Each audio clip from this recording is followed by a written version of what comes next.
Ya van 15 de ustedes, estoy admitiendo más. Se tardó un poco esta vez el proceso del video. No sé, pero últimamente siento que ha estado más lento el internet. No sé ustedes si les ha pasado lo mismo, pero se me está alentando un poco el internet en comparación con semanas anteriores. Bueno, hasta falló Classroom la otra vez también. Bueno, entonces vámonos de nuevo al libro. ¿De qué estábamos hablando? De conductores, aislantes, polarización. Ahora bien, los semiconductores. Los semiconductores son materiales muy importantes en la vida moderna. Tienen muchísimas aplicaciones los semiconductores. Entonces, vámonos a el Classroom.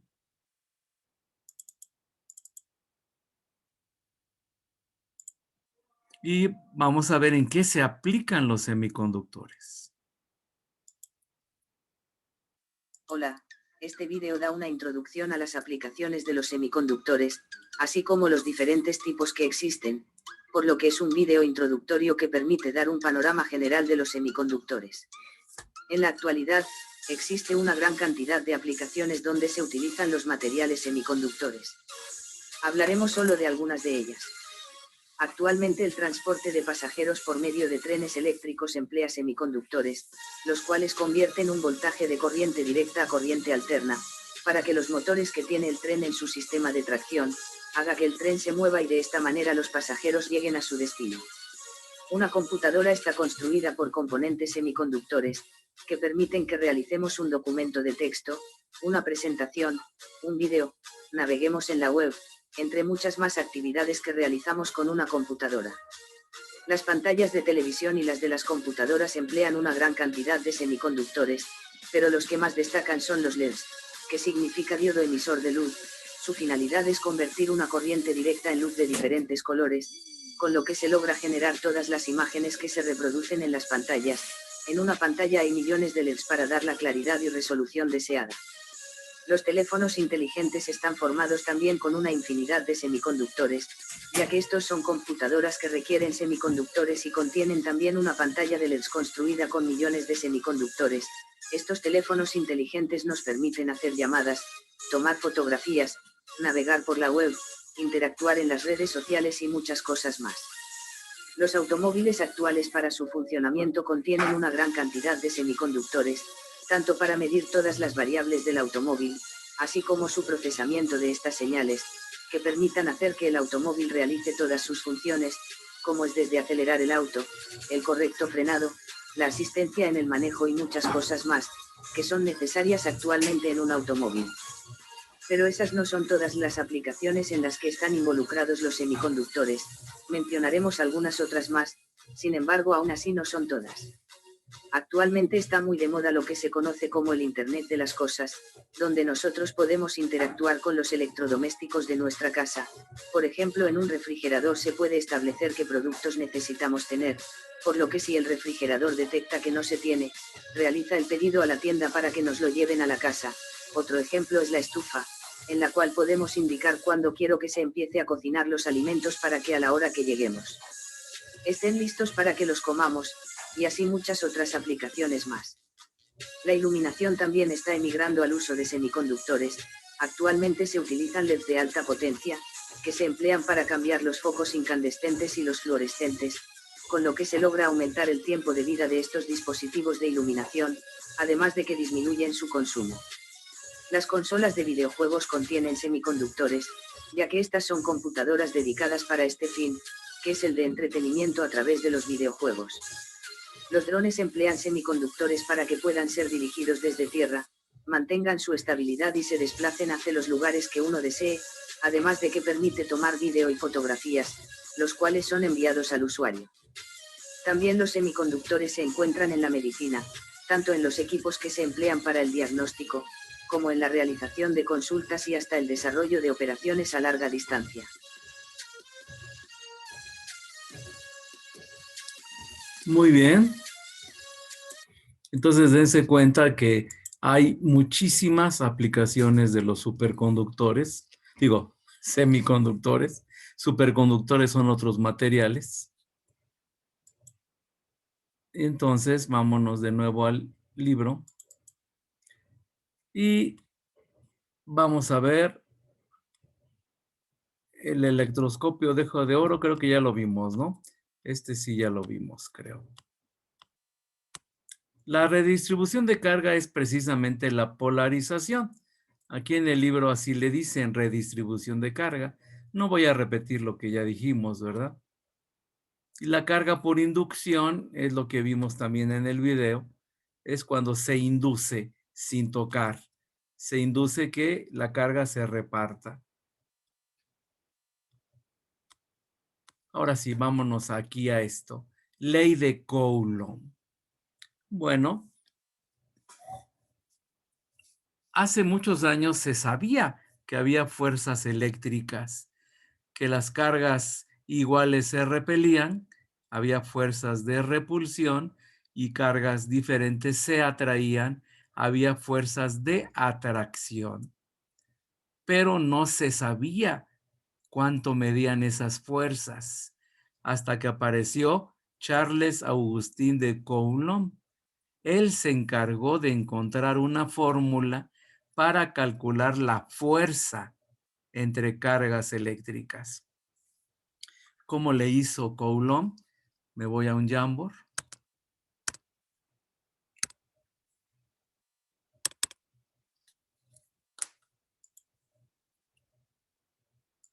Vámonos a un Jamboard. ¿Qué hizo Coulomb? Bueno,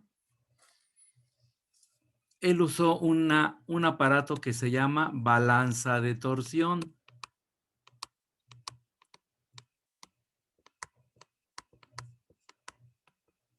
¿En qué consiste esta balanza de torsión? Bueno, pues es un soporte que tiene aquí un alambre cruzado en un extremo. Ponía aquí dos esferas en donde podía depositar carga y este alambrito de en medio, debido a la fuerza que había, supongamos que esta es carga positiva y esta es carga negativa, pues iba a haber una fuerza de atracción.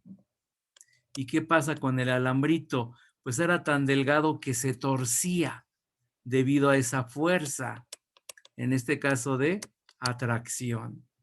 Bueno, pues sucede que ya se sabía en ese entonces si se torcía cierta cantidad, cierta distancia el alambre, se podía saber la fuerza que estaba torciendo el alambre.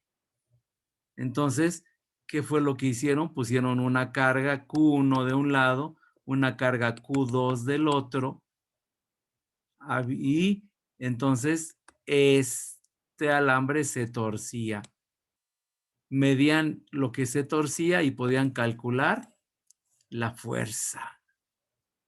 Y así fue como le hizo Coulomb para calcular la fuerza. Pero él encontró otras cosas también muy interesantes. Él encontró lo siguiente. Él tenía una carga, supongamos que es positiva, y esta carga es negativa. Ahora, la distancia de centro a centro de las cargas la llamó radio, R. Y calculó la fuerza con la balanza de torsión, F. La calculó. Ahora, ¿qué hizo? Él redujo la distancia a la mitad. Ahora, esta distancia es la mitad, 1/2 de R. Esta es carga positiva, esta es carga negativa. Él supuso, como todo mundo lo está suponiendo ahorita, que como reducía a la mitad, la fuerza se iba a ir al doble. Hizo el experimento y no fue el doble. La fuerza aumentó, pero aumentó 4 veces. Dense cuenta que 4 es el cuadrado de 2. Luego, si hubiera reducido la distancia entre las dos cargas a 1/3 de la distancia R original, la fuerza aumentaba 9 veces. El 9 es cuadrado de 3.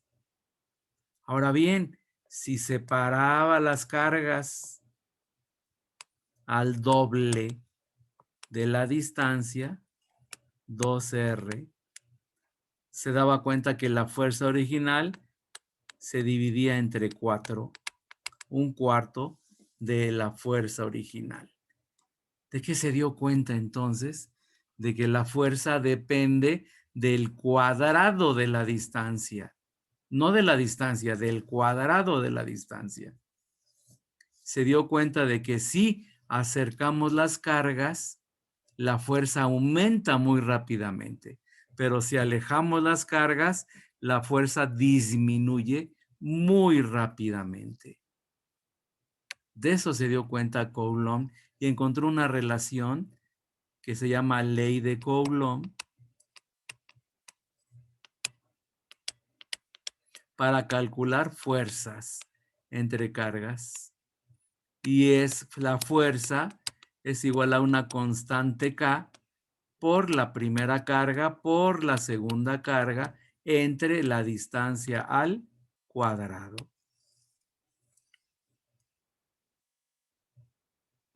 Y haciendo muchos experimentos, no sé si Coulomb o otras personas encontraron el valor de K. Ahorita lo vamos a ver aquí en el libro. Dejo de compartir. Vámonos al libro. Dice, ley de Coulomb. Como de costumbre, la tarea del físico consiste en medir de forma cuantitativa, o sea, con datos, con números, las interacciones entre los objetos cargados. No es suficiente con establecer que existe una fuerza eléctrica. Debemos ser capaces de predecir su magnitud, o sea, cuánto mide, su tamaño. La primera investigación teórica acerca de las fuerzas eléctricas entre cuerpos cargados fue realizada por Charles Augustin de Coulomb en 1784. Dense cuenta, hace como 240 años. Él llevó a cabo sus investigaciones con una balanza de torsión, se los acabo de decir, para medir la variación de la fuerza con respecto a la separación y la cantidad de carga. La separación R entre dos objetos cargados se define como la distancia en línea recta entre sus respectivos centros, fue lo que les dibujé. La cantidad de carga Q se puede determinar como el número de electrones o de protones que hay en exceso en un cuerpo determinado. Coulomb encontró que la fuerza de atracción o de repulsión entre dos objetos cargados es inversamente proporcional al cuadrado de la distancia que los separa. En otras palabras, si la distancia entre dos objetos cargados se reduce a la mitad, la fuerza de atracción o de repulsión entre ellos se cuadruplicará, se multiplicará por 4, que fue lo que les dije. El concepto de cantidad de carga no se comprendía con claridad en la época de Coulomb. No se había establecido aún la unidad de carga. A final de cuentas, se le dio el nombre de Coulomb a la unidad de carga debido a este científico en su honor. Y no había forma de medirla, pero en sus experimentos se demostraba claramente que la fuerza eléctrica entre dos objetos cargados es directamente proporcional al producto de la cantidad de carga de cada objeto. Actualmente estas conclusiones se enuncian en la ley de Coulomb y así está el enunciado. Dice, la fuerza de atracción o de repulsión entre dos cargas puntuales es directamente proporcional al producto de las dos cargas e inversamente proporcional al cuadrado de la distancia que las separa. Y bueno, ahí está un dibujo similar al que yo les puse. Y la fórmula ahí está en medio. En lugar de Q1, Q2, aquí usan en el libro Q y Q' con ese apóstrofe. Pero es lo mismo, es la misma expresión.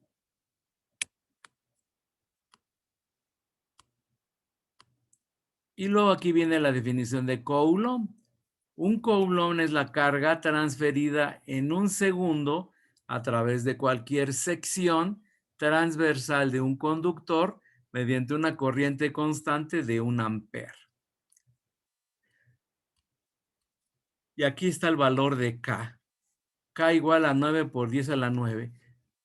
Con diferentes experimentos se logró llegar a esos valores, que no me voy a meter en eso porque no es tema del programa.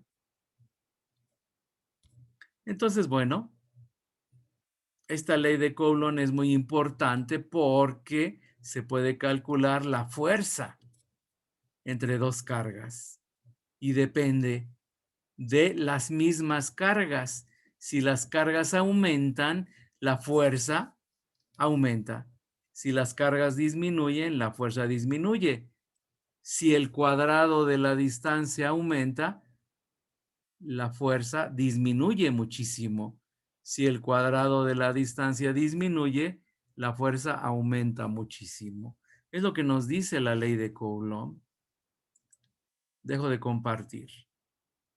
Esta ley es importantísima para calcular fuerzas entre cuerpos con carga eléctrica.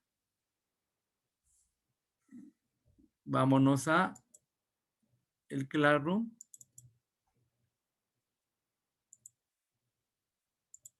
Y veamos. Creo que cerré el YouTube. Estuve buscando también videos sobre Coulomb. A ver, ley de Coulomb.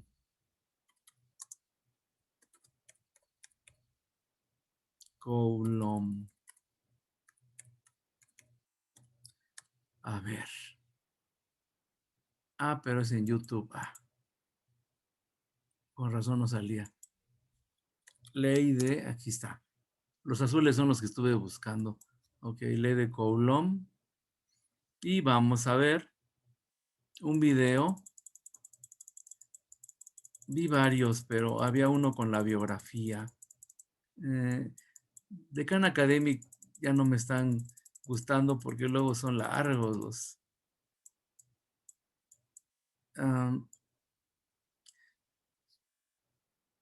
Vamos a ver uno que no esté tan grande. Vamos a ver.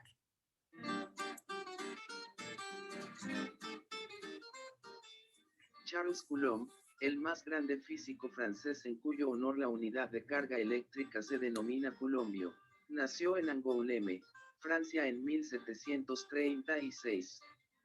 Fue educado en la École du Génie en Messières y se graduó en 1761 como ingeniero militar con el grado de primer teniente.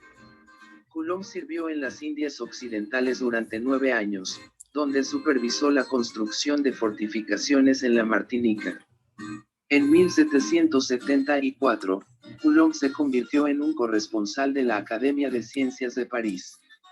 Compartió el primer premio de la Academia por su artículo sobre las brújulas magnéticas y recibió también el primer premio por su trabajo clásico acerca de la fricción, un estudio que no fue superado durante 150 años. Durante los siguientes 25 años, presentó 25 artículos a la Academia sobre electricidad, magnetismo, torsión y aplicaciones de la balanza de torsión, así como varios cientos de informes sobre ingeniería y proyectos civiles. Coulomb aprovechó plenamente los diferentes puestos que tuvo durante su vida. Por ejemplo, su experiencia como ingeniero lo llevó a investigar la resistencia de materiales y a determinar las fuerzas que afectan a objetos sobre vigas, contribuyendo de esa manera al campo de la mecánica estructural. También hizo aportaciones en el campo de la ergonomía. La mayor aportación de Coulomb a la ciencia fue en el campo de la electrostática y el magnetismo. En 1777 inventó la balanza de torsión con la cual, Midió con exactitud la fuerza entre las cargas eléctricas.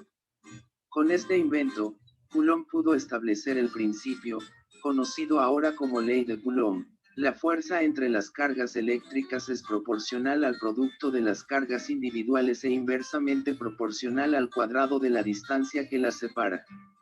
Coulomb murió en 1806, 5 años después de convertirse en presidente del Instituto de Francia, antiguamente la Academia de Ciencias de París. Su investigación sobre la electricidad y el magnetismo permitió que esta área de la física saliera de la filosofía natural tradicional y se convirtiera en una ciencia exacta. La historia lo reconoce con excelencia por su trabajo matemático sobre la electricidad conocido como leyes de Coulomb. En 1785, Charles Augustin de Coulomb enunció las leyes en las que se recogían sus experimentos realizados sobre cuerpos cargados, y cuyas conclusiones se pueden resumir en los siguientes puntos. Los cuerpos cargados sufren una fuerza de atracción o repulsión al aproximarse. El valor de dicha fuerza es proporcional al producto del valor de sus cargas. La fuerza es de atracción si las cargas son de signo opuesto y de repulsión si son del mismo signo. La fuerza es inversamente proporcional al cuadrado de la distancia que los separa. Estas conclusiones constituyen lo que se conoce hoy en día como la ley de Coulomb. La fuerza eléctrica con la que se atraen o repelen dos cargas puntuales en reposo es directamente proporcional al producto de las mismas, inversamente proporcional al cuadrado de la distancia que las separa y actúa en la dirección de la recta que las une. Si te fijas bien, te darás cuenta que si incluyes el signo en los valores de las cargas, el valor de la fuerza eléctrica en esta expresión puede venir acompañada de un signo. Este signo será positivo. Cuando la fuerza sea de repulsión, las cargas se repelen. Negativo. Cuando la fuerza sea de atracción, las cargas se atraen. Por tanto, si te indican que dos cargas se atraen con una fuerza de 5 newtons, no olvides que en realidad la fuerza es menos 5 newtons, porque las cargas se atraen. Expresión vectorial de la fuerza eléctrica. La fuerza eléctrica descrita en la ley de Coulomb no deja de ser una fuerza y como tal, es una magnitud vectorial que en el Sistema Internacional de Unidades se mide en newtons, n. Su expresión en forma vectorial es la que se muestra en la siguiente imagen, donde F es la fuerza eléctrica de atracción o repulsión en newtons, n. Las cargas iguales se repelen y las cargas opuestas se atraen. K es la constante de Coulomb o constante eléctrica de proporcionalidad. La fuerza varía según la permitividad eléctrica del medio, bien sea agua, aire, aceite, vacío, entre otros. Q es el valor de las cargas eléctricas medidas en Coulomb, C. R es distancia que separa a las cargas y que es medida en metros, m. Cabe destacar que la permitividad eléctrica del vacío es constante, y una de las más empleadas. Es de suma importancia tener en cuenta la permitividad del material. El valor de la constante de Coulomb en el Sistema Internacional de Medidas es 9 por 10 elevado a la 9 newtons por metros cuadrados sobre Coulomb cuadrado. Esta ley solo toma en cuenta la interacción entre dos cargas puntuales al mismo tiempo y solo determina la fuerza que existe entre Q1 y Q2 sin considerar las cargas alrededor. Coulomb logró determinar las propiedades de la fuerza electrostática al desarrollar como instrumento de estudio una balanza de torsión, que consistió en una barra que colgaba sobre una fibra con la capacidad de torcerse y volver a su posición inicial. De esta manera, Coulomb podía medir la fuerza que se ejercía sobre un punto de la barra al colocar varias esferas cargadas a diferentes distancias con el fin de medir la fuerza de atracción o repele según girara la barra. Ley de Coulomb. ¿Qué es la ley de Coulomb?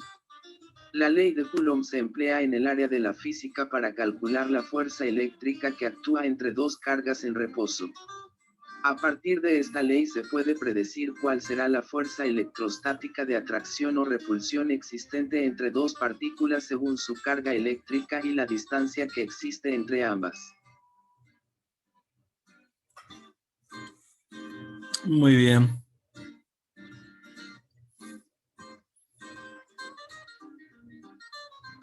A ver, ¿sigue todavía? No, ya no. Muy bien. Entonces dejo de compartir. Esa es la historia de la ley de Coulomb. Vámonos de nuevo al libro.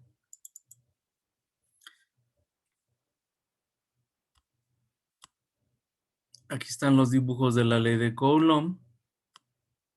Y aquí están valores.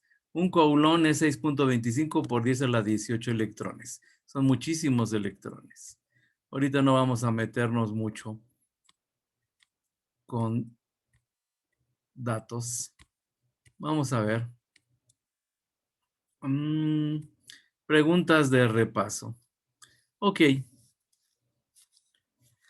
Vamos a contestar algunas preguntas de estas que están aquí. La 23.1 dice, comenta varios ejemplos de electricidad estática, además de los mencionados en el texto. ¿Alguien tiene algún ejemplo de electricidad estática, jóvenes? Cargas en reposo. Recuerden que hemos visto que cuando frotamos objetos, se cargan, ¿verdad? Cuando nosotros estamos con ropa sintética y rozamos mucho tiempo la ropa, nos cargamos. ¿Y cuando sucede la descarga? Cuando encuentra un metal, ¿verdad? Cuando tocamos algo metálico. Hay muchos ejemplos de electricidad estática. ¿Alguien tiene alguna idea? Voy a poner participación de otros ejemplos. A ver, ¿quién habló?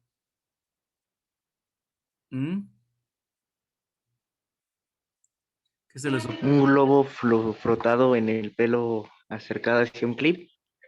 Pues sí, ¿no? Se levantan los cabellos, ¿no? ¿Sí han visto eso? De que frotan un globo y lo acercan al cabello de otra persona y se levantan los cabellos. ¿Cómo te llamas? Flores Castillo. Flores Castillo.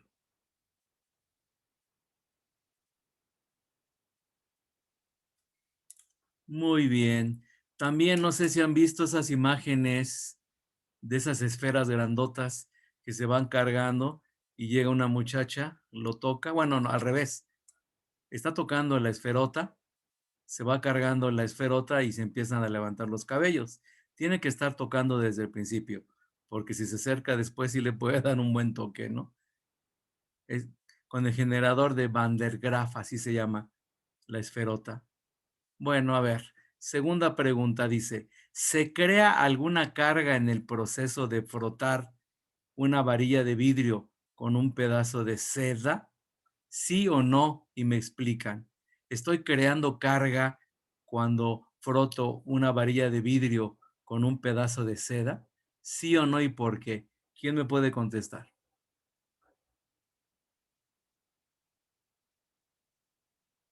A ver, ¿quién puede opinar algo? Recuerden, si yo tengo una varilla de vidrio y la froto con un pedazo de seda, se cargan. La varilla queda con carga negativa y la seda con carga positiva.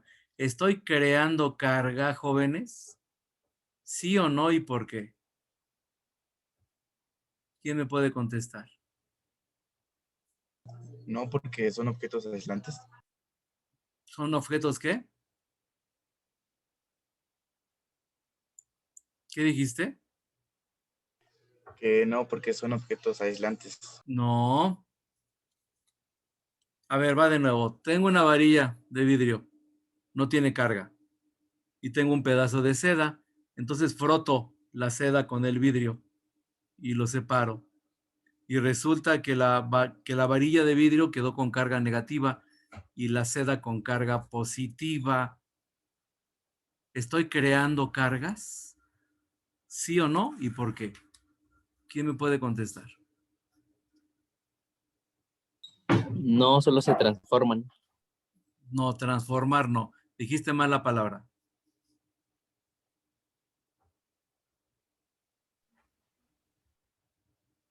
A ver, jóvenes, ahí les va. Yo tengo la varilla de vidrio, no tiene carga. Tengo la seda, tampoco tiene carga. ¿Qué significa eso? que ambos tienen la misma cantidad de electrones que de protones. Su carga es neutra. Pero ¿qué sucede cuando froto la varilla con la seda?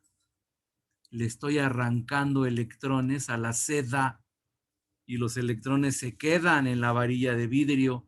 Por lo tanto, la varilla queda con carga negativa porque le sobran electrones y la seda queda con carga positiva porque le faltan electrones. Se los llevó la varilla de vidrio.